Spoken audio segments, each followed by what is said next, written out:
everybody. This is Jess from 3D Learning Experts, and you're listening to the LD Experts Podcast, the show for busy parents who want to help their kids with learning disabilities, or as I like to say, learning differences, go from surviving to thriving.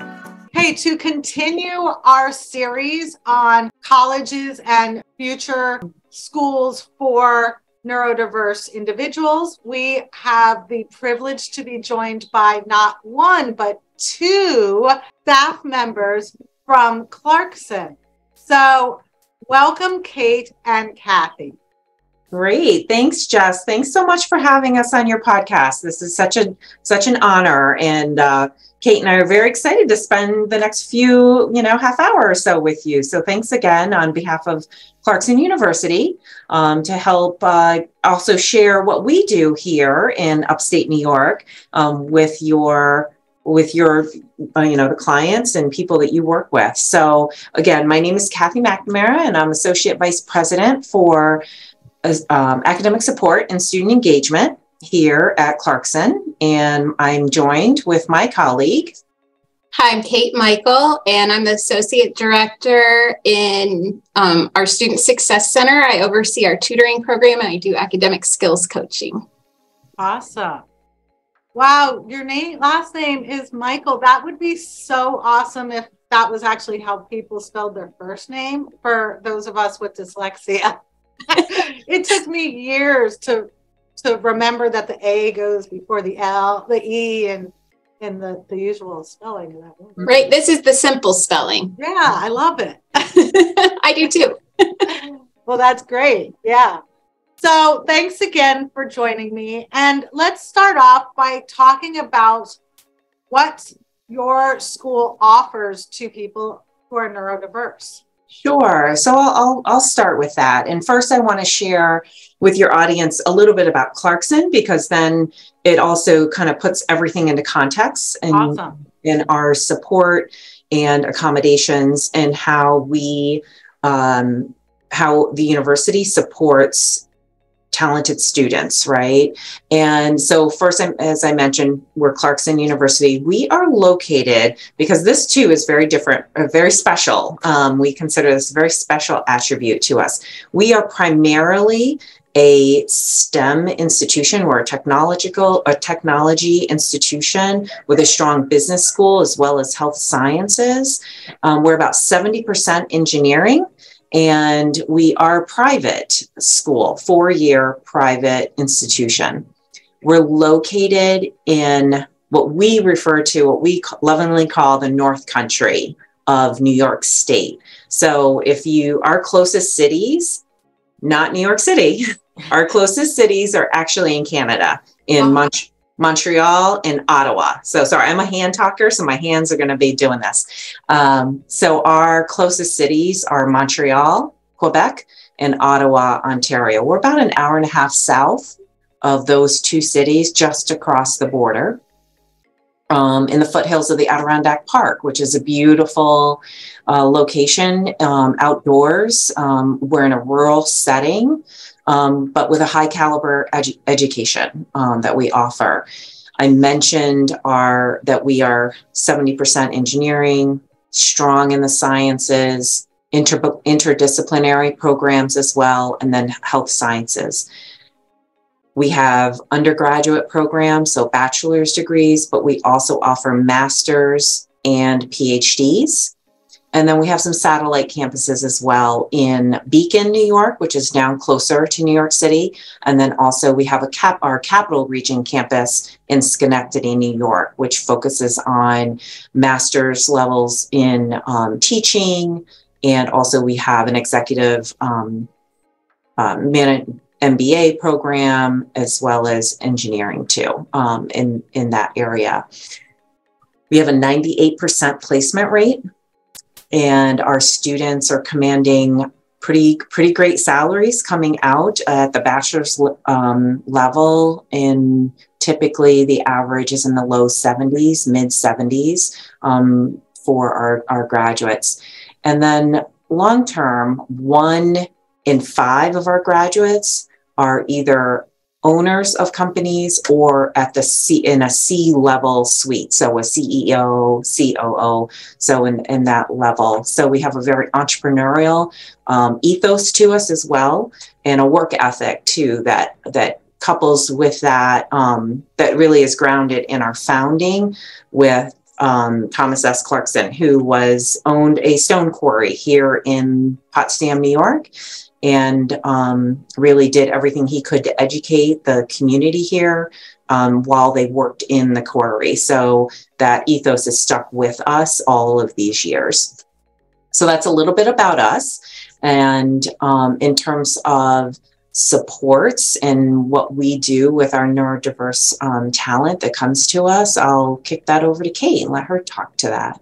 Well, and before Kate starts to share, I would just love to mention that engineers and CEOs, entrepreneurs are very often the direction that dyslexic people and the dyslexic brain is drawn to. So for parents that don't know that, I think that is a very valuable thing to know before Kate starts sharing with us how they help neurodiverse. Yeah, and I'll even share our former provost, who's now a president at another university. So provost is your second in command at a higher ed at a college. They are your chief academic officer, just below the president, and they run the academic enterprise. So our former provost, again, who's now president, was dyslexic, and she talked about her journey through high school and having the challenge of that and not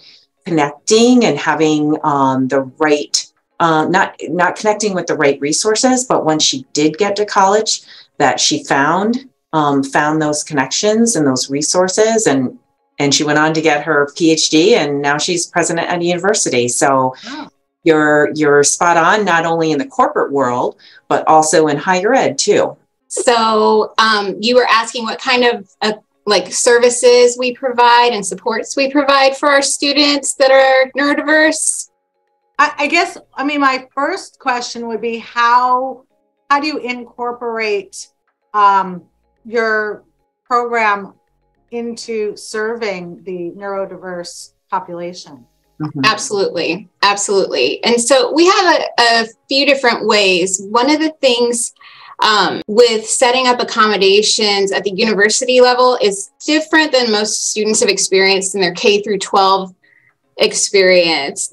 How high school would take the lead in maybe making and arranging accommodations. At college, the student needs to advocate for themselves and engage in the interactive process for requesting accommodations. And we can help coach them through that. Okay, we don't just assume they know how to navigate that on their own. And so we make sure from our end in the Student Success Center, if a student identifies to us that they in the past had accommodations or they have a certain diagnosis, if they are not already connected with our Office of Accommodative Services, we work on coaching them and helping them find that resource and utilize that resource. So we partner very closely with their team over there. Every university should have an Office of Accommodations or Accommodative Services. It may be called something slightly different. But for the most part, it has like accommodative or disability services in their name.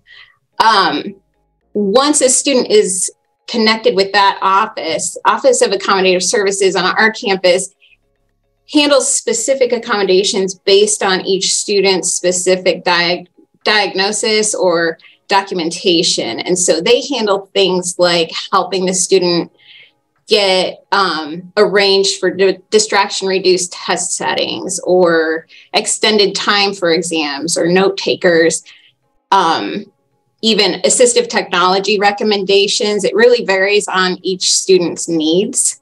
And then while that office handles that side of the house, our office, we work on things like helping students with skill building. And so depending again on the diagnosis, processing, helping students with processing and managing their time and their tasks in a way that will resonate for them. And so it's not one size fits all, as you already know. And so we do a lot with helping students with academic skills coaching, ranging from math or STEM note-taking techniques to exam prep, managing test anxiety, how to take tests at the collegiate level, because it's very different, in terms of how you prepare for exams once you get to higher education compared to possibly what students have experienced in high school. So executive functioning skills tend to be a little less developed with our population. Do you expect them to come in with good executive functioning skills, or do you assist them with strengthening their executive functioning skills? Yeah. So in terms of getting that, understanding what their needs are, I will back up to that process during during that admissions stage, when students are visiting campuses and attending open houses, meeting with the staff. And so we are present at those. So I highly encourage students to make sure that they're seeking those offices out when they're looking at colleges and meeting with the staff, understanding what their process is, and also meeting the staff, because those are going to be your partners in success at the institution. There are a couple tools that we use, and we have all of our incoming students take a self-assessment on what their perceived strengths and challenges are to making the transition to college. And that it's called the CSI. It's a tool that we use, and it's the College Student Inventory. And on that, then we meet with students and go over the report. So it opens up that conversation on what their needs are based on what they know to date, like their experience at high school or at homeschool. So depending on, what comes from those open-ended questions on how they rated themselves in terms of their academic motivation, their skills, like time management, those executive function skills, and then also how receptive are they to help. So we have those one-on-one conversations. So that helps bring them into the office and in having those conversations. And then we can tailor what resources would make most sense for them based on their individualized intake. And so do you have resources available to help with the executive functioning skills? Yeah, that would be Kate's job, actually. Kate, as well as other staff members in student success, will be assigned to work with our academic skills coaches. And Kate, I'll let you talk about kind of what you do with students once they're on my radar. So it's a partnership. I think that's very important to know up front, and we communicate that to the students. I'm not here. None of our staff who do academic skills coaching are here to give directives to the students. We are here to assist and partner with them and help them find what will work for them. Do we sometimes encourage them in certain directions if they need that, if they're feeling maybe directionless? Absolutely. But we do want the buy-in from the student. And we want them to feel like this is their education, that they are an advocate in. And so we set up meetings, and we've got some students who we meet with like weekly to check in and say, okay, let's manage those tasks. Let's look at your schedule. And I think it's very important, especially with executive function, to help students settle into some sort of routine that will work for them, because I think that consistency is imperative for their success. in general.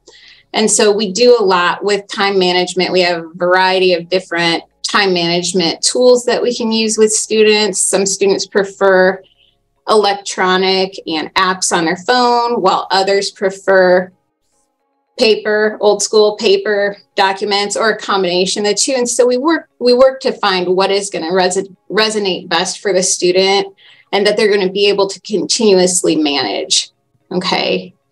And then on top of that, then we work with them on things like anticipating what their academic demands are going to be, and how do we work ahead and stay on top of assignments, because, it's very easy to fall behind, and then that can create a sense of overwhelm. And we want to help the students avoid that as much as possible by anticipating what and looking at their syllabi for their classes and saying, okay, these are what I need to deliver to my professors this week. When am I going to make those things happen? What's realistic?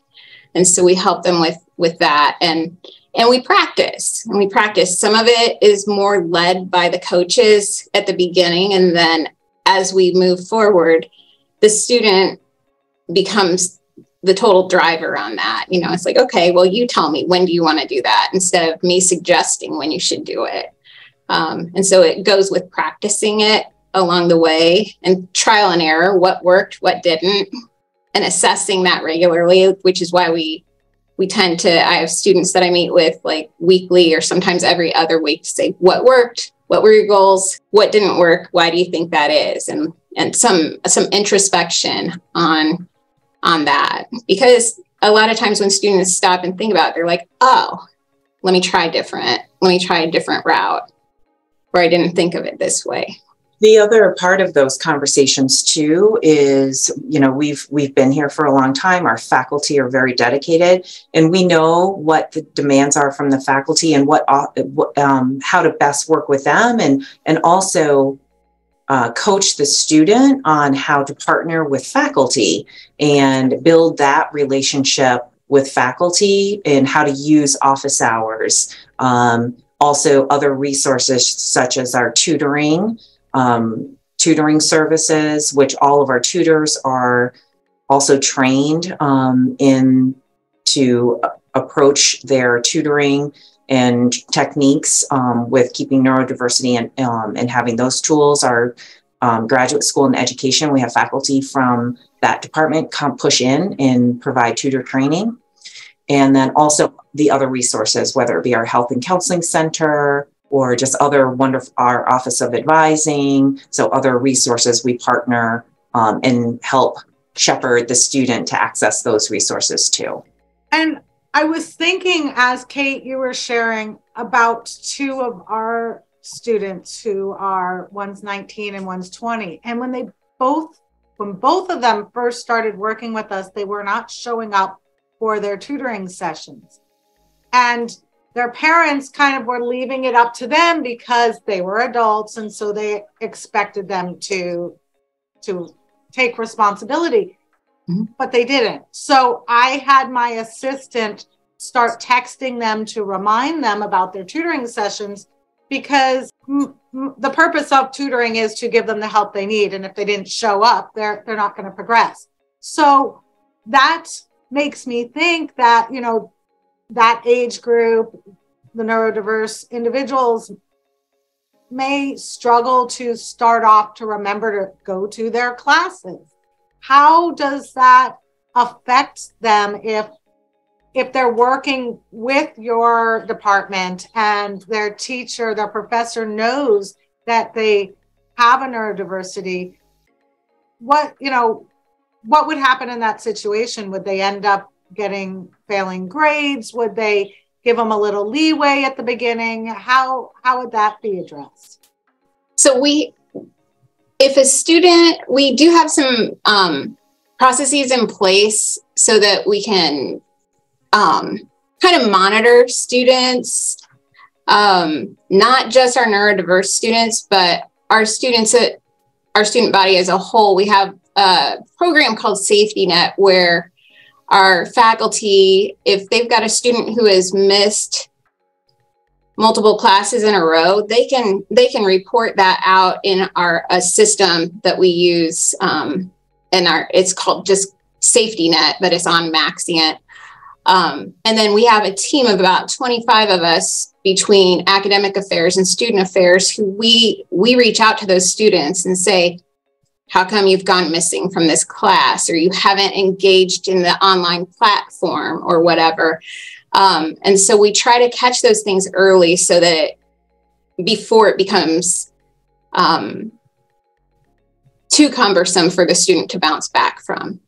And so yes, we're a residential campus. Yes. So all of our students do live on campus. So not only do we have, faculty that can safety net students when they see something of concern, but also our resident hall directors and assistants that live in residence with them. So we have multiple layers of support and care for them. And so let's talk about the application process. How do you require SATs and ACTs? We're a test optional campus. And so students just simply, they fill out the application. There's a couple different ways we have moved to really trying to lower the barriers for students to apply and find us. So, we are part of the common application system, but also we're on a platform niche. So it's an online way to find institutions, and Clarkson is actually part of a pilot. So if a student applies to an institution that has a similar makeup in terms of what the student is looking for, Clarkson will automatically be in their pool based on, the transcripts and things that they submit, could automatically gain admittance to Clarkson, even though maybe we weren't on their list before. So we really are trying to lower the barriers for students to find us and access us. What are your expectations for grades, or can they submit projects to show their interest if maybe they have not done so well in school because, reading or spelling was hard or writing was hard for them, but they're very interested in engineering or teaching or something? Yeah, we definitely take a look at the whole student. So depending on the area of interest that they are looking at for studying, we do take a look at, say, if it is engineering, we will take a look at more heavily their math and science and see their progression and how they've done in those courses. And also there are, once a student is admitted, if we know a student could shore up in a foundation, then we have many things that happen in the summertime, either online or early arrival, to help students, again, shore up on their foundation, in particular coursework, or refresh. There's also assessments that are given from various departments in the summer, so they can gauge early on how kind of where their skill level is, and then we can place them in the appropriate courses for the fall semester, for that first semester, and do our best to set them up for success. So we have a math placement, for instance, for calculus, and also our co-writing. So there are some things that we do right away with students early in the summer and work with them throughout the summer. So when they arrive on campus, one, we don't want learning loss, we're trying to mitigate any learning loss, but we also want to engage with them because there's a lot to learn for all students, but a lot to learn on what platforms we're using and how to go through that checklist and submit housing forms, and how does this whole financial aid payment plan work. So we are there to work with students through the summer to help lessen the stress and answer the questions. So when they get here, they're ready to hit the ground running. And do your students on average complete their undergrad in 4 years, or does it sometimes take longer? Yeah, well, sometimes it takes longer, but we have a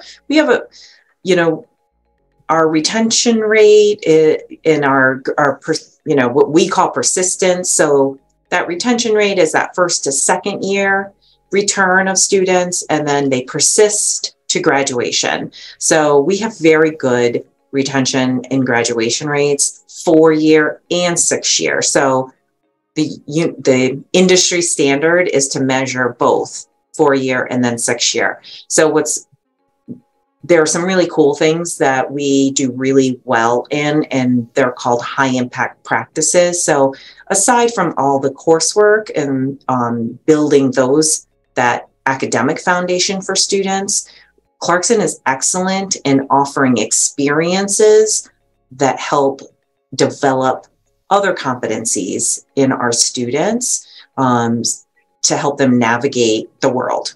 So professional experience is a graduation requirement. So that can be fulfilled through, an internship or a co-op, which means you leave for a semester and you go work for a company. We have global experiences, and we offer a variety of ways for students to do that. There's a traditional semester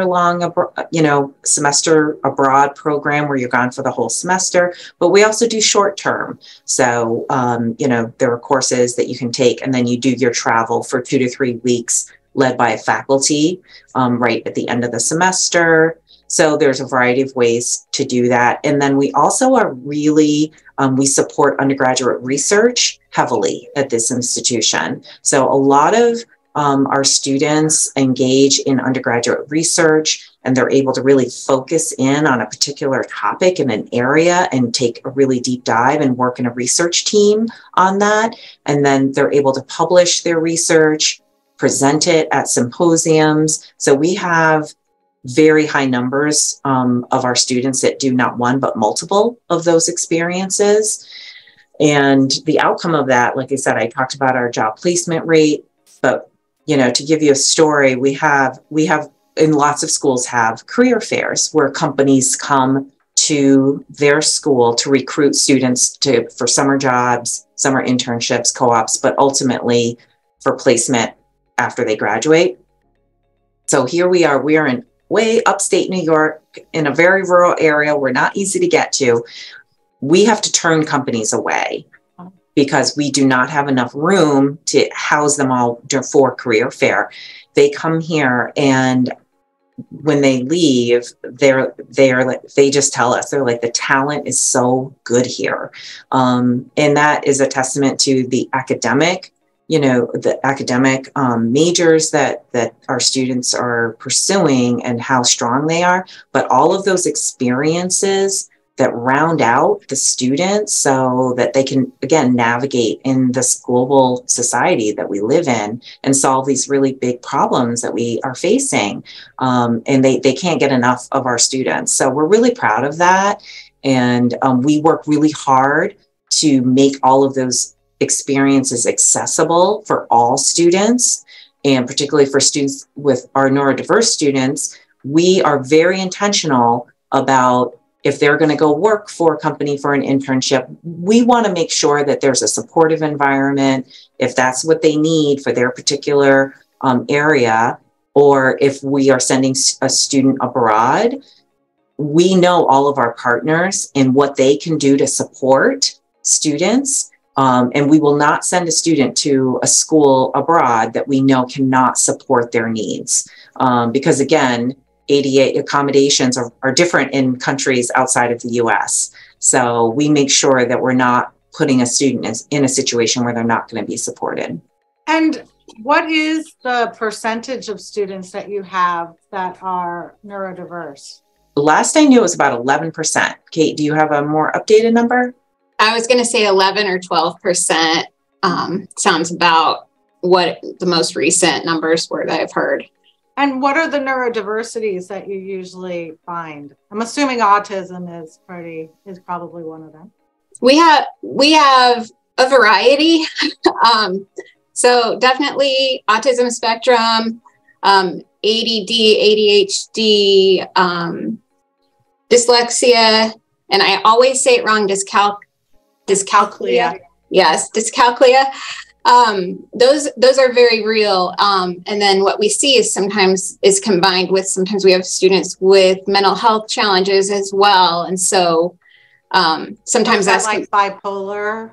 Sometimes, yeah, anxiety, depression. Sometimes they go hand in hand with some of these other diagnoses. And so it's important that we are aware of that and we're holistic in our approach with our students.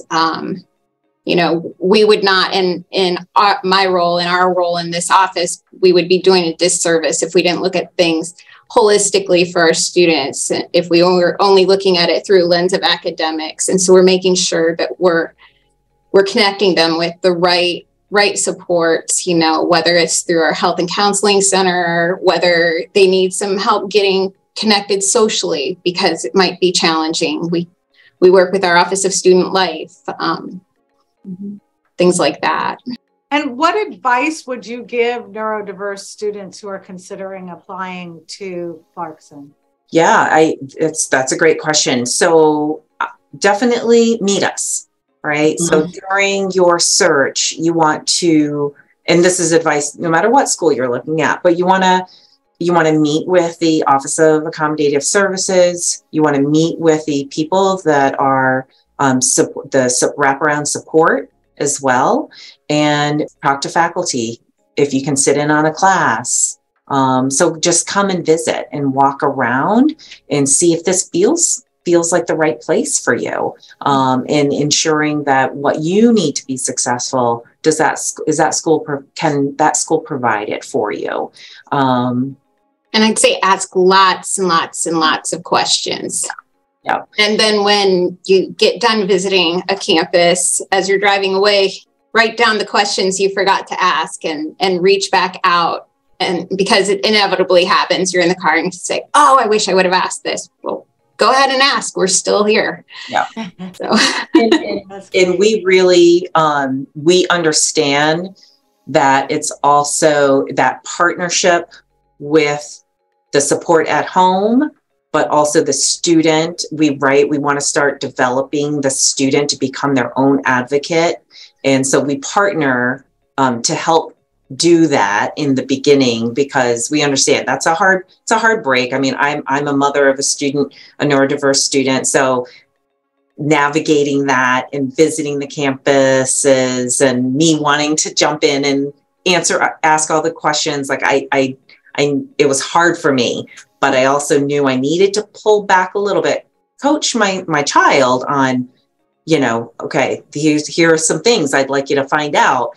But at some point I had to hand the reins over. And that's, we understand that. So we do partner. We do have joint meetings with sometimes, we don't want to do it all the time, but we will have a joint meeting. We will have joint meetings with the support from home as well as the student. And you're talking about once they're a student at Clarkson. Yes. Okay. Yep. Yeah. And also during the admissions process too. We're happy to do that. And how many students do you have on campus? I forgot to ask. Yeah. So we have about 3,000 undergrad and about 1,000 graduate students. And do your graduate students all live on campus as well? No, graduate students tend to live in town. They're off campus. There's some that live on, but for the most part, they're off campus. And when people fly in, do they fly into Canada or to somewhere else? They can. It's a little extra hurdle, getting across the border. But our closest airports are Syracuse, Watertown, maybe Burlington, Vermont. Those would be the closest. Oh, okay. Yeah. I went to camp near Burlington, Vermont. Oh, you did? Yeah. Pretty area. It might have been in Burlington, actually, because when you said Burlington, I remember that name very clearly. Mm-hmm. Yeah, it's a beautiful part of the country. Yes. Mm-hmm. Yeah. It was a horseback riding camp. Oh, fun. Yeah. Anyway, sorry. See, like that kind of stuff we'll probably reminiscing. Take off. We don't need to talk about that on there. But fantastic. Well, is there any final information that maybe I didn't ask that you would like to share with our listeners? Certainly if any of your listeners want to reach out, again, Cathy McNamara and Kate Mikel at Clarkson University, you can find us on the website. Our website is actually undergoing a whole new remake, so it's kind of frozen right now. In July, the new website will be launched, so bear with us. There's a brand new look will be coming in July, but certainly please feel free to reach out to us if you have any questions. We'd be happy to answer any questions folks have. I just thought of something else. Do you have open enrollment, or is it already, do you end it in May or April or? Yeah, I would say, we definitely take, I would say more of a rolling. So we do, like, May 1 is the deposit deadline. So we do follow a more traditional admissions cycle.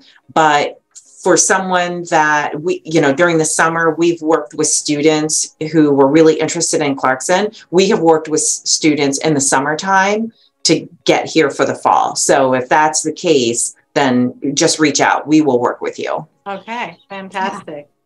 Well, thank you very much, Cathy and Kate, and I appreciate you taking the time out of your busy day to share about Clarkson. Thank you. Thanks a lot.